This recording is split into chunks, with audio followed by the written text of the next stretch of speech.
Merci beaucoup, Behzad. Et on va revenir tout à l'heure sur l'intérêt de ces travaux, effectivement. On va passer tout de suite à la deuxième partie, le deuxième thème de cet après-midi. Et malgré votre vocabulaire, j'ai bien entendu le terme de cible, d'attaque ciblée, presque, je pensais... Militaire. Oui, très militaire. Guerre chirurgicale, ça m'est venu à l'idée... Éviter les dégâts collatéraux. Voilà, exactement. Bien cibler, bien repérer l'ennemi pour éviter les dégâts collatéraux. C'est maintenant qu'on va parler dans cette deuxième partie des thérapies ciblées et innovantes. On va continuer sur ce thème-là avec Stéphane Depille qui va venir prendre le micro. Si vous voulez bien, Stéphane Depille qui est onco-hématologue au centre Léon Bérard et il est également professeur associé à l'université Claude Bernard Lyon 1 et c'est également le dirigeant de Netris Pharma et vous allez nous faire un panorama des thèmes de recherche qui aujourd'hui sont développés sur Lyon. Je vous en prie. Merci. Bonjour à tous. Voilà, donc je vais essayer dans le temps qui m'est imparti de vous donner une vision des avancées thérapeutiques qui ont pu être réalisées ces 15 dernières années en cancérologie et des grandes voies de recherche qui donc continuent à être mises en place pour en gros les 5 à 10 ans qui viennent. Et à la fin, je vous présenterai un projet de recherche développé au centre Léon Bérard et au centre de recherche en cancérologie de Lyon, avec l'idée au final d'aboutir à un projet thérapeutique. Alors, voilà, donc deux grandes parties dans ma présentation, c'est vraiment au niveau des thérapeutiques, vous présentez l'émergence des thérapies ciblées et l'émergence ou la renaissance de l'immunothérapie qui constituent donc deux avancées majeures. Alors sur cette première diapositive, vous pouvez voir l'évolution dans la manière de concevoir le cancer et la cellule cancéreuse en 11 ans. Vous voyez un premier papier qui est un papier Princeps qui faisait référence en matière de cancérologie, qui était sorti en 2000. Vous voyez en gros les grands facteurs associés à la cancérogenèse qui reposaient sur un certain nombre d'éléments tels qu'une prolifération anormale, une résistance au phénomène de mort cellulaire programmée par apoptose, les capacités de proliférer donc en l'absence de facteurs de croissance, les capacités de prolifération infinie ou indéfinie en tout cas, donc résistance à des phénomènes, enfin ce qu'on appelle l'immortalité cellulaire, donc capacité des cellules tumorales à durer de manière anormale dans le temps. Donc des choses qui étaient assez cadrées. Et vous voyez, en 11 ans, ce qui a réellement été découvert sur un plan fondamental et qui a abouti à de nouvelles thérapeutiques, c'est le lien, l'interaction forte entre les cellules tumorales et leur environnement. Et ce qui a donc réellement avancé dans la conception des choses, c'est que les cellules tumorales ne sont pas isolées. Elles interagissent avec un environnement complexe et que la cellule tumorale modifie son environnement qui lui aussi joue également sur l'évolution de la tumeur. Donc vous voyez une image un petit peu plus complexe avec d'autres facteurs qui interviennent et notamment le rôle du système immunitaire et du micro-environnement dans le contrôle et le processus tumoral et derrière ça des progrès thérapeutiques associés à la meilleure conception, une meilleure compréhension du cancer. Donc si on veut résumer en fait cette diapositive, on peut dire qu'on a en 15 ans abouti à une compréhension clairement améliorée du processus cancéreux qui a permis d'aboutir à des développements de nouvelles thérapeutiques en cancérologie. Alors, une évolution majeure qui a eu lieu à la fin des années 90, c'est donc l'émergence des thérapies ciblées. Vous savez que l'arsenal thérapeutique, je ne parlerai pas en détail de la radiothérapie, mais au-delà de la radiothérapie, de la chimiothérapie, sont développées des thérapeutiques qui ont pour but de cibler spécifiquement des anomalies présentées par la cellule tumorale et qui caractérisent donc la cellule tumorale. Donc, ce concept de thérapie ciblée est réellement apparu dans une maladie particulière, qui est une maladie hématologique qui s'appelle la leucémie myéloïde chronique. C'est une maladie assez rare qui se caractérise par une prolifération anormale de certaines cellules sanguines et qui est associée à une anomalie particulière avec donc 2 chromosomes qui se rapprochent, ce qu'on appelle une translocation, et qui vient aboutir en gros à un signal trop important de prolifération qui passe par en gros la translocation qui implique le gène Abelson. Et en fait, un médicament a été développé à la fin des années 90 qui cible spécifiquement cette anomalie et cette translocation, et qui a donné des résultats remarquables et qui a complètement changé la prise en charge thérapeutique de la leucémie myéloïde chronique. Donc ce médicament, c'est l'imatinib. Vous voyez, simplement pour vous montrer, sans rentrer dans les détails, on raisonne beaucoup quand on évalue des traitements en cancérologie par l'analyse de courbe de survie. Alors c'est un côté un peu rude, mais si vous voulez, sur un plan d'évaluation statistique, c'est le seul paramètre, enfin c'est un des paramètres solides pour évaluer l'efficacité d'un traitement. Et quand vous regardez les courbes de survie ou de survie sans progression avec l'imatinib, on voit clairement une différence par rapport aux thérapeutiques qui existaient. Donc non seulement cette thérapeutique nouvelle, en dehors d'un élément scientifique majeur, a bouleversé le traitement, mais en plus c'est accompagné d'une très nette amélioration de la tolérance, puisqu'avant on utilisait de fortes doses d'interféron alpha qui étaient donc moins efficaces et étaient associées à des effets secondaires majeurs. Donc on a eu pour la première fois un traitement ciblant spécifiquement une anomalie tumorale, bien sûr en plan moléculaire, associé à une amélioration de la prise en charge thérapeutique, du pronostic du traitement, et une amélioration également des effets secondaires par rapport à ce qui était utilisé. Donc, après, je veux dire, dans les années 2000, donc, pendant une dizaine d'années, on a vu arriver de très nombreuses thérapeutiques dites ciblées dans les tumeurs solides.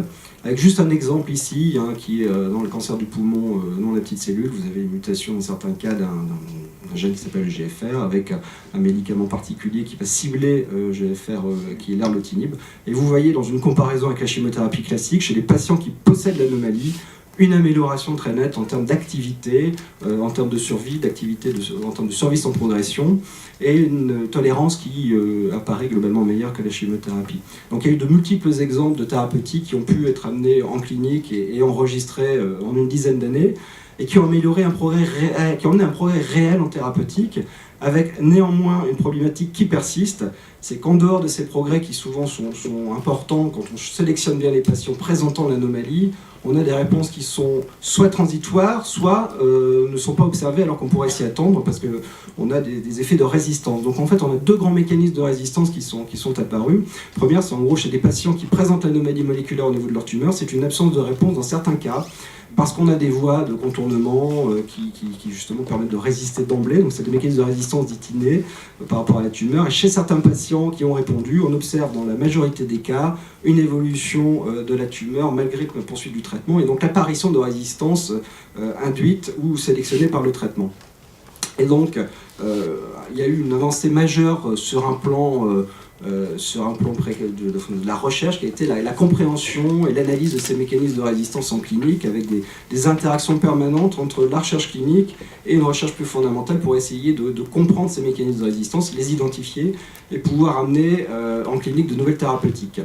Donc ces anomalies, ces résistances induites, sont plusieurs ordres, je ne vais pas rentrer dans les détails, sont soit des mutations de la cible elle-même, soit l'utilisation de voies de signalisation. En gros, vous avez une voie de signalisation classique qui, si elle est bloquée, vous allez passer par d'autres voies, des voies de contournement au niveau des voies de signalisation cellulaire qui vont permettre à la cellule tumorale de continuer à proliférer malgré le blocage d'une de ces voies.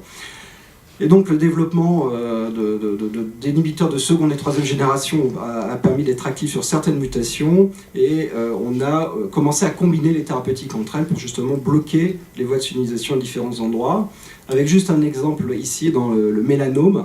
Vous savez que dans certains cas de mélanome, on trouve des anomalies au niveau d'un gène qui s'appelle BRAF, avec des BRAF inhibiteurs qui marchent bien mais de manière transitoire chez les patients qui présentent un mélanome muté.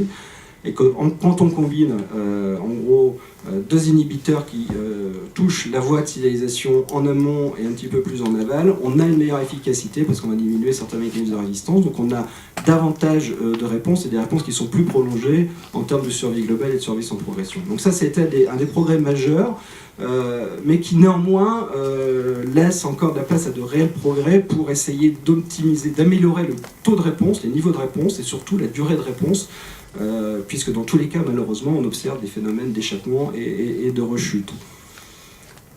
Alors, par rapport à ça, ce qui a également été compris lorsque les anatomopathologistes connaissaient depuis longtemps, mais qu'on a pu caractériser au niveau moléculaire, c'est le concept d'hétérogénéité intratumorale. C'est-à-dire qu'une tumeur est composée de nombreux clones qui ont pu évoluer séparément rapidement avec en gros des modes d'évolution selon les lois de Darwin, avec des méthodes de sélection et d'évolution clonale, et que quand vous regardez au sein même d'une tumeur et que vous prenez différents endroits, enfin, vous prélevez la tumeur à différents endroits, soit au niveau de la tumeur primaire, soit au niveau des métastases, vous retrouvez des anomalies soit partagées entre les différents endroits de la tumeur et des métastases, soit des anomalies spécifiques à une localisation du cancer.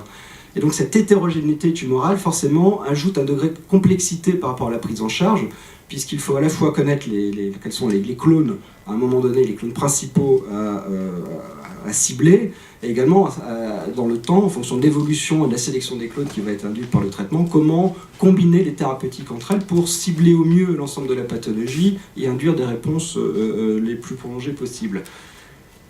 Donc pour en revenir en fait finalement à l'idée que par rapport au progrès des thérapeutiques ciblées, il y a un certain nombre d'enjeux pour les années à venir qui sont des enjeux simples sur le papier mais très difficiles dans la réalité, puisqu'il faut à la fois, bon, bien sûr, développer des outils, alors, progrès du séquençage, progrès de la bioinformatique, progrès de la biologie du système, pour mieux comprendre la tumeur dans sa complexité, afin de pouvoir, pour un patient donné, à un temps donné, comprendre quelles sont les anomalies majeures présentées par les différentes composantes tumorales, en tenant compte donc de l'hétérogénéité, de manière à pouvoir, à un moment donné, traiter avec des combinaisons de traitements adaptés, donc un patient donné à un temps donné, et pouvoir, en fonction de l'évolution de la tumeur, modifier les combinaisons pour avoir les combinaisons les plus optimales à un temps donné. Donc c'est assez, vous voyez, en dehors de la difficulté à la fois logistique, mais également difficulté thérapeutique, puisqu'il faut combiner différentes thérapeutiques entre elles, ce qui pose tout un tas de soucis pratiques dans la réalisation et l'obtention de ces thérapeutiques. Donc ça c'est, je pense, quelque chose qui va évoluer, mais qui va prendre du temps. Et à un point, et là ça va être la deuxième partie dans la présentation des stratégies de recherche, c'est l'arrivée de l'immunothérapie qui représente une autre manière aussi de traiter le cancer et qui va se combiner avec l'approche thérapeutique ciblée. Alors, je vais vous expliquer en gros. L'immunothérapie, on sait depuis longtemps qu'il y a un rôle du système immunitaire dans de l'immunosurveillance, la surveillance, la protection contre l'apparition d'un certain nombre de cancers. La greffe de moelle en hématologie est basée majoritairement sur un effet lié à une réponse immunitaire antitumorale, mais on avait pendant de nombreuses années assisté à pas mal d'échecs dans les tumeurs solides, avec des échecs de vaccination, des échecs d'approche, et finalement l'immunothérapie restait assez limitée par rapport aux perspectives qu'on aurait pu espérer en cancérologie. Puis à partir des années 2010, on a vu réémerger l'immunothérapie comme un moyen majeur, un outil majeur pour contrôler le cancer. Alors, en gros, juste pour détailler un peu cette diapositive, on sait que le système immunitaire a un rôle essentiel, comme je disais, pour protéger l'apparition du cancer. Donc c'est le concept d'immunosurveillance, et la tumeur va évoluer pour échapper au contrôle du système immunitaire. Donc sur un plan thérapeutique, les deux manières d'agir vont dépendre un petit peu du contexte tumoral.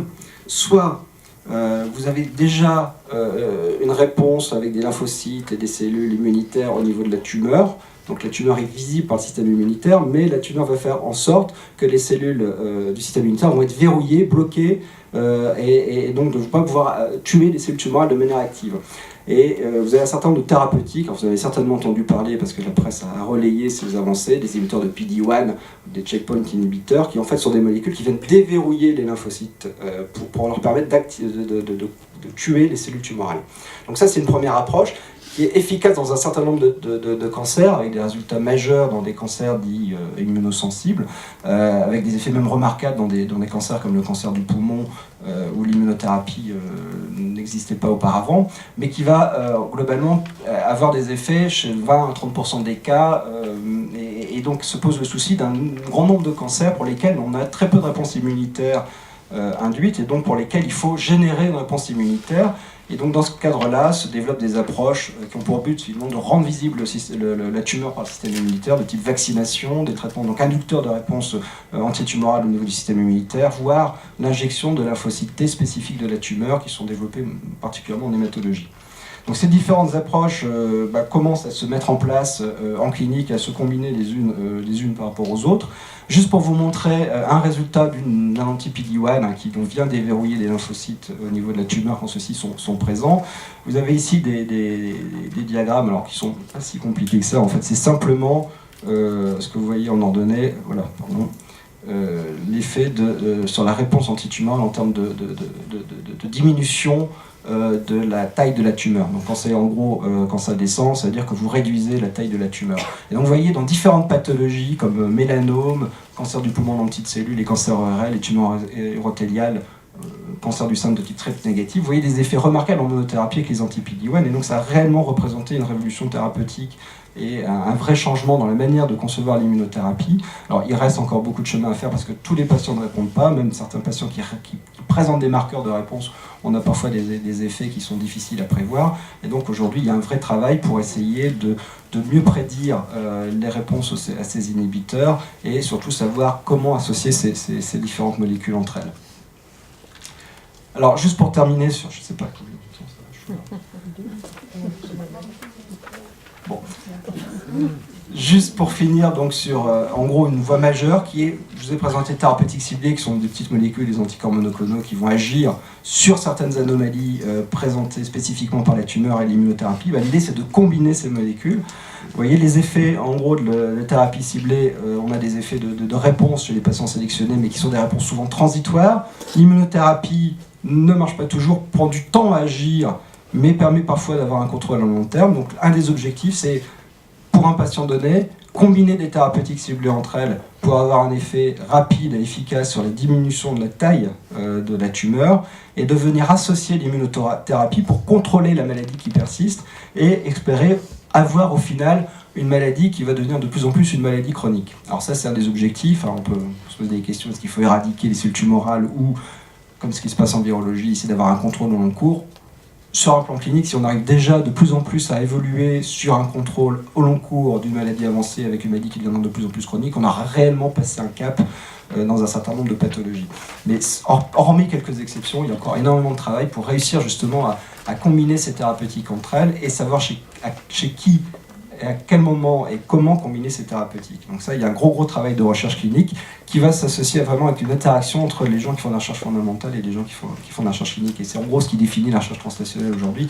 C'est cette meilleure compréhension des mécanismes du cancer et les liens que cette compréhension, les liens avec entre la recherche et le développement des thérapeutiques. Alors, juste pour vous présenter un projet, un exemple de projet développé à l'Ambera. Bon, je vais essayer d'aller assez vite. Vous avez un certain nombre, c'est basé en fait sur le fait de cibler ce qu'on appelle les récepteurs à dépendance. Donc il y a un projet d'immunothérapie qui est également en cours. Là, je vais vous présenter le projet le plus avancé. Les récepteurs à dépendance. Alors, vous savez, normalement, au niveau d'une cellule, vous avez un récepteur qui reconnaît un ligand, et donc en présence de ligand, vous avez l'activation d'un signal. Les récepteurs à dépendance sont des récepteurs un petit peu particuliers qui, en fait, en l'absence de leur ligand, ne sont pas muets, mais au contraire vont activer un processus de mort cellulaire par apoptose. Donc une cellule qui exprime ce récepteur à dépendance devient pour sa survie dépendante de la présence de ligand. Stéphane ? Oui. Est-ce que je peux juste poser une question ? Oui. Ligand, moi je ne sais pas ce que donc, c'est. Voilà, le ligand c'est une protéine qui va se fixer en gros, généralement une protéine c'est un facteur qui se retrouve autour de la cellule et qui va se fixer à un récepteur. Voilà. Et donc l'idée en thérapeutique, c'est que les cellules tumorales vont échapper en gros à un contrôle par les récepteurs à dépendance, en surexprimant dans pas mal de cas le ligand. Et donc l'idée sur un plan thérapeutique, elle est simple, c'est sur le papier en tout cas, c'est de mettre un anticorps qui va venir bloquer l'interaction entre le ligand et le récepteur de manière à induire la mort cellulaire par apoptose de la cellule tumorale liée à la présence de ce récepteur à dépendance. Donc ça c'est l'idée. Ça aboutit, ça c'est juste pour dire qu'il y a une vingtaine aujourd'hui de récepteurs à dépendance identifiés, et le prototype de récepteur à dépendance, c'est le système Nétrine et ses récepteurs à dépendance, et que donc a pu être développé au sein d'une petite société qui est intégrée dans le centre Lyon-Bérard qui s'appelle Netris Pharma, un anticorps thérapeutique dirigé contre la Nétrine 1. C'est une société donc, qui est intégrée, c'est une société de technologie qui est complètement intégrée dans le centre, qui a été fondée par deux chercheurs du centre de recherche contre le cancer de Lyon, Agnès Vernet et Patrick Mellen, et on a un premier essai clinique qui est prévu 2016. Donc ça c'était juste pour montrer sur un plan local un certain nombre de résultats. Il y a également une deuxième approche en immunothérapie qui est en cours, et donc je pense qu'un des objectifs aujourd'hui au niveau du centre, c'est de pouvoir passer non seulement, pouvoir aller du concept à la mise en place d'un projet projet thérapeutique et un candidat médicament qui sera testé en phase 1. Alors ça, c'est que le début de l'histoire, mais c'est déjà un point important, c'est encore transférer l'idée à une réalité thérapeutique. Vous savez qu'une fois que le produit est en phase 1, il y a encore un grand chemin pour arriver à une molécule enregistrée qui a démontré son activité. Voilà, donc en conclusion, il me reste 30 secondes, dire qu'en gros, si on regarde ces 15 dernières années, on a abouti à une véritable effervescence dans le monde de la cancérologie avec l'évolution de ces thérapeutiques ciblées, de nombreuses sociétés de biotechnologie, un lien fort entre l'industrie pharmaceutique et les centres académiques a permis ce progrès. Mais on sait que le cancer est une maladie complexe, hétérogène, et que malgré ces progrès, il reste, comme je vous disais, un long chemin à parcourir pour réellement pouvoir apprendre à utiliser ces thérapeutiques et développer des thérapeutiques nouvelles qui, en combinaison, permettront de contrôler le long cours avec l'espoir, au final, de rendre chronique une maladie à un stade avancé. Mais je veux dire qu'aujourd'hui, il y a encore malheureusement beaucoup de travail pour y arriver et qu'un message important, c'est encore l'importance du dépistage et de la prise en charge précoce du cancer qui est quand même aujourd'hui le meilleur moyen et qui est ce qui a permis surtout les progrès spectaculaires en cancérologie. Donc il y a une recherche qui est active, une réalité qui aujourd'hui devrait avancer au plus vite, mais qui reste parfois, vous le savez, difficile. Donc voilà, donc message d'espoir, mais aussi il faut encore travailler et il faut des moyens pour ça. Et c'est parfois une difficulté en France, même s'il y a eu des gros progrès qui ont été faits, mais ça c'est un autre sujet.